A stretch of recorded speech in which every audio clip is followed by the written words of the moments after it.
Hi everyone, I'm Debbie and I crochet, and we're going to talk about, usually on this channel we talk about crocheting and projects that we're working on or I'm working on, and just life in general, just have a fun time, nothing serious, and I don't do editing because this is just, I'm easy and I'm not real picky, so I hope you don't mind.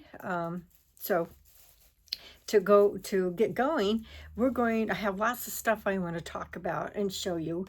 First off, I want to show you one of my projects I do, and I'll show you that it's by Honey Bear Crochet, and I'm doing this um, turtle. Hope you can see it with the glare. And I got it off of Etsy, and she's a pretty good size turtle. And this is the turtle that I did for my grandson. He wanted a blue one, and so he's going to get that today. I wish his nose wouldn't be so pointy. But so, and it's really interesting in how this pattern is just really different than I've ever done, and I will show you some of the things that was different on this pattern, how they had us do it. First, they had us make the head, and they left the head open. You know how we always close the back of it? No, they left it open. And so when you put it on, it sets right on here, and then you just line it up at the edge, and it sets better when you don't have the closed ball, basically. And I did the sparkly blue eyes to match his shell, but I'll show you how they do it. And attaching the here's the shell. I'm working on a Valentine's one, and it's interesting that when you're crocheting the underneath part of the shell, they are having you leave chain and skip like 5 spaces, and then you go, she had you do a little bit more, and then you do, that's for the tail, and this is for the other leg, and then you keep going around, and then she has 2 more holes for the front flippers. And what she does is she has you, let me see if I have this, she has you insert the flipper like so. So it's inside, and then you sew the flipper on inside. So then when you fold it, when it's done, it's like this. It's really quite clever the way, and then you don't have to worry about trying to get it even and place it and stuff. And the counts are pretty accurate. I mean, I didn't have to change any of my stitches or change or add or anything. It was just perfect. And so she has, so that was different. I like that idea. You do have to do sewing, but once you finish it, so you can't finish the bottom until you put your flippers in the tail. And then and after that, then you close it up and then you sew the head on. So I thought I like that idea. This is the second one, and it goes pretty fast. It's really pretty fast to make. Then I did, and I purchased this pattern on Etsy, just in case I didn't say anything. Then I made this dinosaur. I wasn't expecting it to be so big. It's gigantic. And I got it. It's a free pattern off of Rippler. And there are some issues with the pattern. For example, the back legs. There's like 9 rows, but on the 9th row, she stops. She doesn't tell you. I mean, it's what she has on the 9th row is like you single crochet so many stitches, then you do a half double crochet, then another stitch, and then you do a double crochet, which doesn't make any sense. And then she stops. There's no decreasing, there's nothing. You're done. And so that was a little confusing. So I ended up eliminating her instructions on row 9, and I just did the straight crochet, single crochet all the way around it. And then again, you don't close these legs. You don't close them up. You leave them open. And so, and the same thing with the tail. They're incomplete when it comes to the legs, but the rest of it went pretty good. I mean, the pattern is pretty good. They had to insert the eyes early on, and of course they were not in line by the time you get done. So I took out the safety eyes and then made I embroidered my other eyes. But she's big. I didn't realize it was going to be that big. I thought it was just going to be a little project that I wanted to just see what the dinosaur did. But it sets up pretty good. But there's a trick, and no one told me, and no one said anything about it. When you have tall things like this, you need to really stuff it a lot, because if you don't, it's not going to stand up. And also, there's things that you can insert into it and crochet around it. Some do like the noodles that you use in the swimming pool. You can cut those down to whatever. You can use sticks. I sometimes use, those spongy curlers that you can buy like at the dollar store, and they bend, they're flexible. I use those in the short necks, and it helps keep them, but then people can bend their necks wherever they want.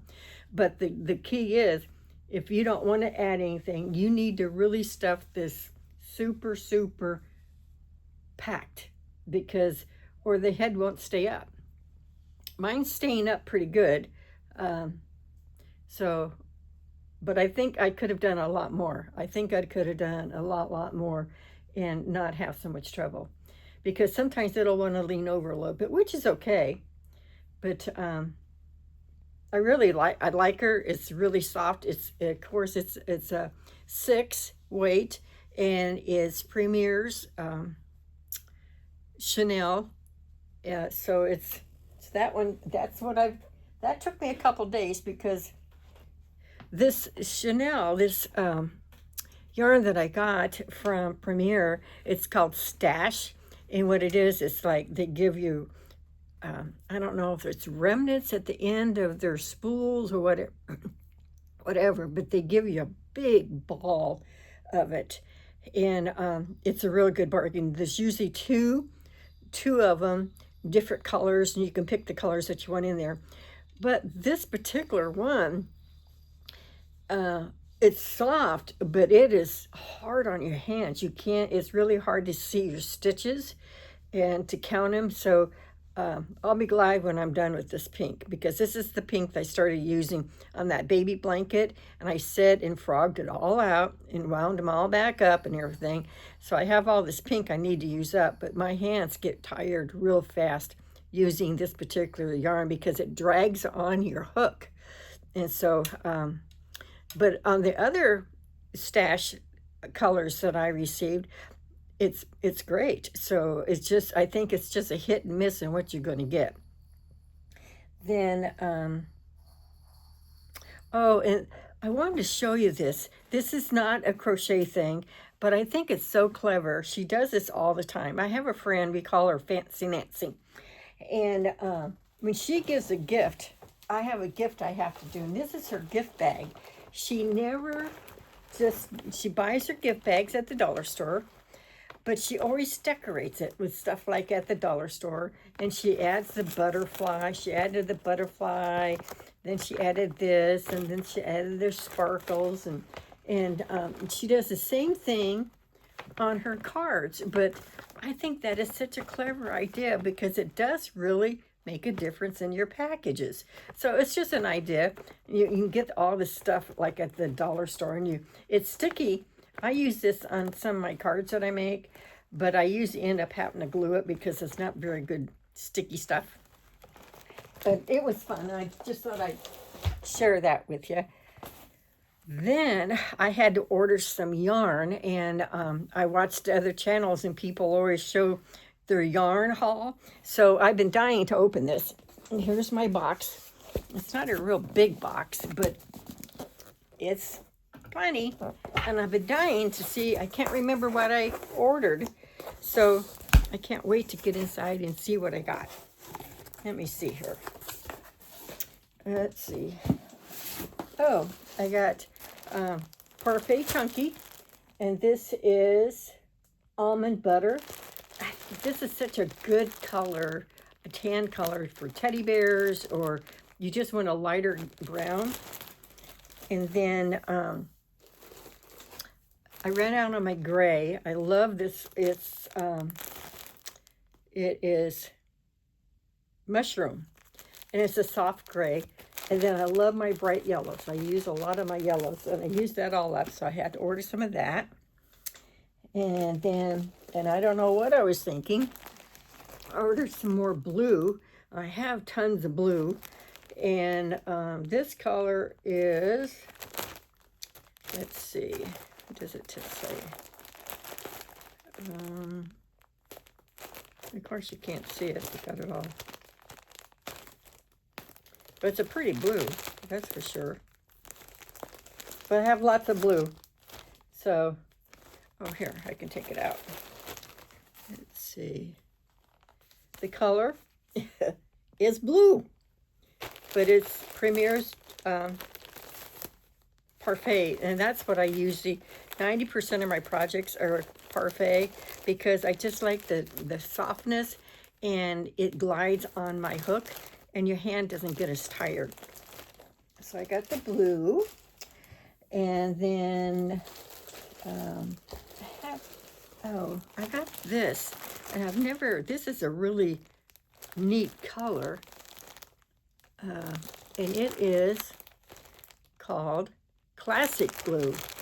So those two, the blue and these two would be good to match up, and I think that's why I end up getting them. But I go through my light grays and my browns and my yellows and my pinks. But, and then Parfait or Premium came out with new colors, and they're with speckles in them. So I got 3 different ones, and these are great to use like an accent, like on a turtle shell. And then you have so many different colors inside that you can add the body to match it up, or you can do it on a bear. You can use this on a lot of things. People use it for the chickens and the cats. So I have that one. And let's see. Oh, and then I got a black one with hot pinks and the bright greens and stuff, and I really like this. And these are all 6, and this is called Parfait Chunky Pom Pom, and they call this Neon Nights. So that's kind of a neat one. And then I have, of course, everybody wants this, is the teddy bear. Teddy bear is a good color also for browns. Sometimes you can't find, and it's so soft, I just want to squish it all the time. It's so soft. So now, my problem is, I have all this yarn, and as you can see behind me, this is like a touch of what I have. And see all this blue? I really didn't need any more blue, but I did. Now, and also I wanted to show you how I do some of my crocheting. Some people didn't show this as I started out, and so you just kind of figure, you know, it's errors, and you try it. But I found that keeping count which row I'm on, and my thing is I can never remember which row I just finished. You can say, look, there was 42 stitches. You may have 9 rows or 5 rows, that they want 42 stitches. So which row are you on? So what I do is I write it down, and I do each row, I mark it. And that saves a lot, especially when most of my patterns are on my iPad. So you can't mark on your iPad, except for Ribbler. Ribbler, they let you, I really like this, that you can, as you do a row, you touch it, and it puts a line through that row, so you know exactly where you're at all the time. So that's pretty cool. But the rest of them aren't, so you're going to have to come up with a plan that how you do it. This is how I do it. And then I wanted to show you how I put eyes in. I had so much trouble with putting the safety eyes in. I don't have the strength in my thumbs to push the safety, the cap on them. And I don't put them, the safety eyes on anything that's going to go to a child that's younger than 3, because I don't really trust those safety eyes. I mean, they're hard to get off, and sometimes I even glue them on the back. I hot glue them just to play it safe, but I don't want to take any chances. And then there's some tools that you can use, but this is one of the best ones that I found. And this lady on Etsy, she does it, and it's a vise basically. And what she did is she put a hole in here, and then what you do is you put your safety eye, you put the base on here, and then you set it down, and then here's the cap, and the stem of the eye fits in this hole here. And so when you crank it down, it will snap in. And so you just hit it like this. It's really nice, because if you don't have the strength in your hands and you don't have a husband that'll help push that button down or the backing down, this works. And she was so kind that she actually told us where she got this stuff. And I got the smaller one too. So I actually have an eye in there. Let me see there. Here's the eye I was going to put in. And she says she just went to the like Home Depot or wherever, some hardware store, and she found these vices. And so she drilled a hole in the big one. And she offers these in on Etsy if you want them. But she says how she explains how she did it. And I was at the Dollar Tree one day, and these were in with the tools. And there was like 2 of them for $3. And then I gave them to my son-in-law, or asked my son-in-law if he could drill a little hole in here for the stem of the eye. And so these are, I think she was charging $12 or something for the small one, and that was for one. So I got 2 of them for $3. This is well worth it. And there's another one that's out there that's handheld. It's blue that I use, but again, you got to have the strength to squish it. And sometimes if you use too much strength, it breaks. And that was some of the things that people were complaining about, that they were breaking on them. And then they would call the company. Companies are real good about replacing them. But I tend to use this all the time now. I love doing it, using these. It's just, why fight it? If it's there and you can use it, why not? So that's it for now. So I guess I'm done for a while, and I will be back with you again when I finish another project. And keep looking up. Have a great day, and always keep moving forward. And I will talk to you hopefully soon. please hit the subscribe button, and thank you for the ones that have been watching me. It's so nice to know people are actually watching, and so I will keep doing it. Just remember to always keep looking up. And thank you oh so much for subscribing, and I will see you later.